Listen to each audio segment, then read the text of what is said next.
Jadi saat ini saya akan menjelaskan tentang forward dan backward chaining dalam sistem pakar. Yang pertama, konsep dasar forward chaining. Forward chaining disebut juga data driven reasoning, artinya proses penalaran dimulai dari kumpulan fakta awal yang ada di sistem. Setiap fakta diuji terhadap aturan atau rules. Jika suatu aturan terpenuhi, maka sistem menambahkan fakta baru ke dalam basis data dan proses ini berlanjut terus. Dengan cara ini, sistem akan terus menalar ke depan sampai ditemukan kesimpulan akhir atau sampai tidak ada lagi aturan yang berlaku. Berikut contoh forward chaining. Kita ambil contoh sederhana dari bidang medis. Terdapat beberapa aturan. Jika pasien sakit tenggorokan dan dicurigai infeksi bakteri, maka strep throat. Jika suhu melebihi 100 derajat Fahrenheit, pasien demam.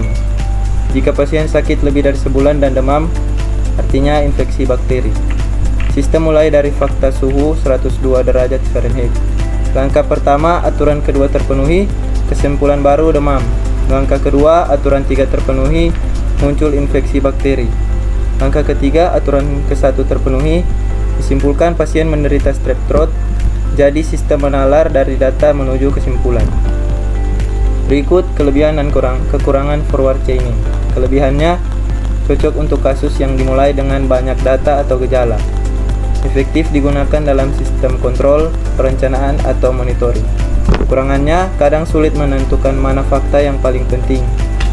Bisa menanyakan hal-hal yang tidak relevan dengan masalah utama karena sifatnya eksploratif.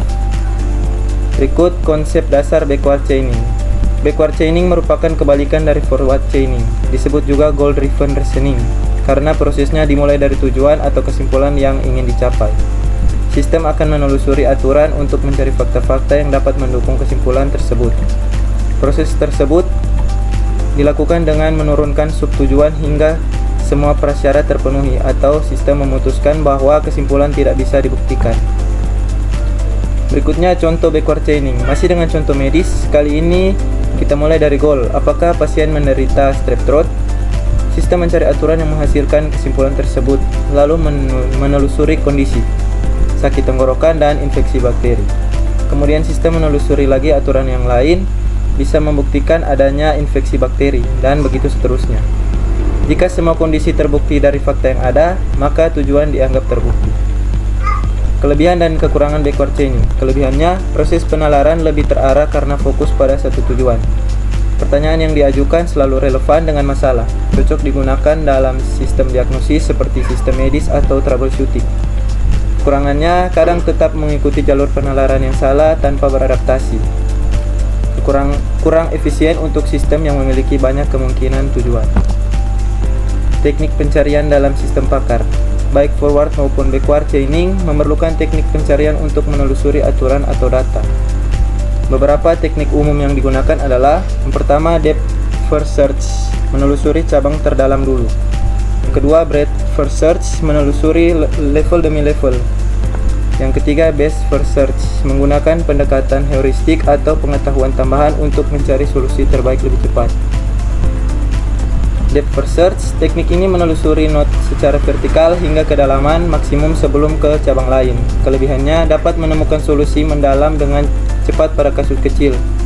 Kekurangannya, tidak efisien jika ruang masalah besar karena bisa membuang banyak waktu di jalur yang salah.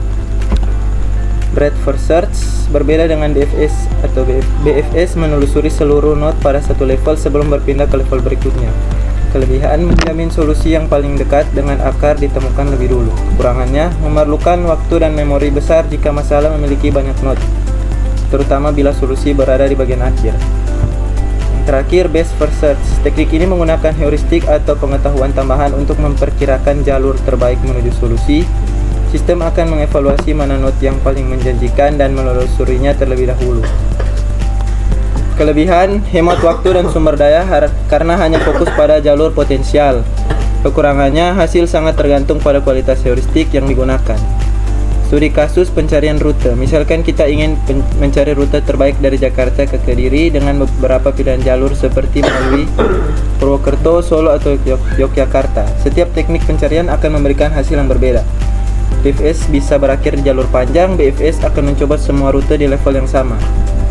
Best first akan memilih jalur yang tampak paling efisien berdasarkan perkiraan jarak. Ini menggambarkan bagaimana sistem pakar menalar untuk mencapai tujuan. Simpulannya, dari pembahasan ini kita bisa simpulkan forward chaining lebih cocok untuk situasi yang dimulai dari banyak data. Backward chaining lebih cocok untuk masalah yang berorientasi pada tujuan atau diagnosis. Teknik pencarian seperti DFS, BFS, dan Best First membantu sistem dalam menemukan solusi secara efisien. Gabungan dari metode ini membuat sistem pakar dapat berpikir seperti manusia. Sekian dari saya, terima kasih.